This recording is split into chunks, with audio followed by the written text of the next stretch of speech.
Hi, I'm Lisa Lewis. I'm the co-captain for Team Cat for the SPCA serving Erie County's Fanimal Fundraiser.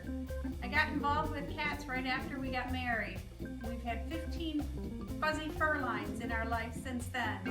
Got involved with the SPCA when we opened up the adoption center at the Walden Galleria.